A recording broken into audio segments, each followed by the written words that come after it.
first time the human looked at Princess Narethis. He did not bow. He did not praise the jewels above her brow.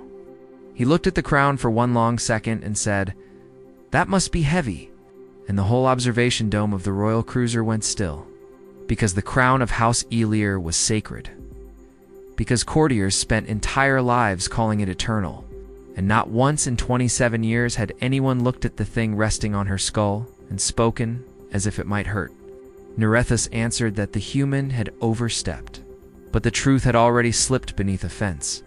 The circlet pressed into the nerves behind her ears, the spine of it dragged at her neck. She had worn it since childhood and learned to smile through pain. And suddenly, the least important man in the room had noticed what entire courts had trained themselves never to see. His name was Elias Vann, a Terran salvage officer attached to the cruiser after a pirate strike crippled the lower shields.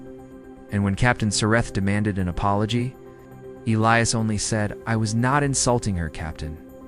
I was wondering why no one had adjusted the load balance. Some truths do not arrive like thunder, they arrive like recognition." Outrage moved through the chamber and interest moved through Narethis. She asked what he meant, and Elias stepped closer to the crown only after she allowed it.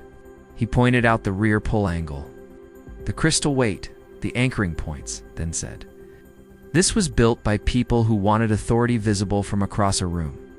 Not by anyone who planned to wear it all day. Narethis should have sent him away for that." Instead, she heard herself ask, "How would you know?" Elias answered, "Because survivors learn the difference between what looks strong and what can actually be carried." Over 2 days, Elias repaired conduits while the cruiser limped toward Hadran Station for treaty talks. And somehow his presence kept surfacing around her. Mostly because he was correct about nearly everything he touched. He asked why guards were posted for appearance rather than line of fire. Why ceremonial halls drew more power than medbays. Why everyone kept calling the frontier rebels irrational when the tax ledgers suggested they were starving. No courtier had ever spoken to her like she was a person trapped inside the symbol. Finally, she asked why humans always sounded half angry even when helping. Elias gave a dry smile and said, "Because we know a polished system can still be one missed failure away from becoming a graveyard." Then his eyes flicked to the crown again, and softer this time, he added, "Also because anything heavy should be allowed to admit it is heavy." The words hit harder than the first remark, because he was no longer talking about metal. The ambush began during the approach to Hadran Station. A customs ping arrived, requesting delays in ceremonial docking sequence. Captain Soryath approved without concern. But Elias, who should have been in engineering, was standing outside the command bridge when he heard the docking order and asked one fatal question.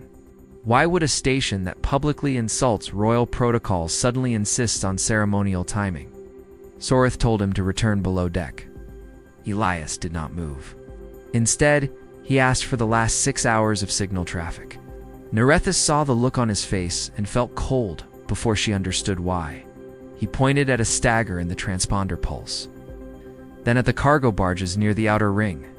Not drifting, holding position, not merchants, blockers. Then he turned to the princess and said, "This is not a welcome, it is a funnel. A burden becomes dangerous the moment everyone around it starts calling it beautiful." Alarms tore through the bridge 1 heartbeat later. The cargo barges unfolded like knives, rail batteries ignited from the station's spine, and the cruiser shuddered hard enough to throw officers to the deck. Narethis looked at Elias, and in that instant she understood why humans frightened older empires. Not because they were stronger, but because they kept noticing the one wrong thing before it became disaster. Elias moved before the crew recovered. Divert docking thrusters, vent port coolant. Cut the ceremonial lights, rotate the ship to degrees, and let them think the helm is panicking. Nobody liked taking orders from a salvage officer until his first commands kept them alive. The false roll spoiled the enemy firing solution. The coolant plume blinded the first battery lock. And darkness across the upper decks forced traitor agents hidden among the ceremonial staff to move too soon. The bridge filled with smoke, yet Elias kept building control out of collapse. He narrowed the shield arcs, planted a fake damage report, then told the helm to drive straight toward the docking spine. Narethis did not hesitate. She gave the order in her own voice. and the royal cruiser lunged like a spear through the half-formed kill box, smashing one blocker aside and breaking the crossfire long enough for the escort frigates to arrive from the outer lane. The man who noticed the crown's weight had also noticed the trap around it.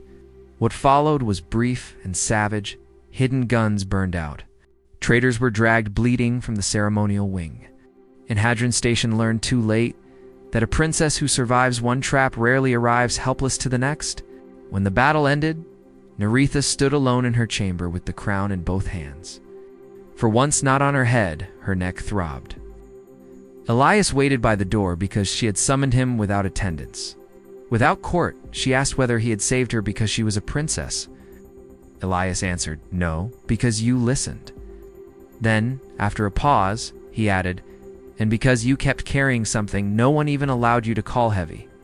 Narethis looked down at the star metal arc and realized that was the first time anyone had ever been honest to her without disguising it as worship.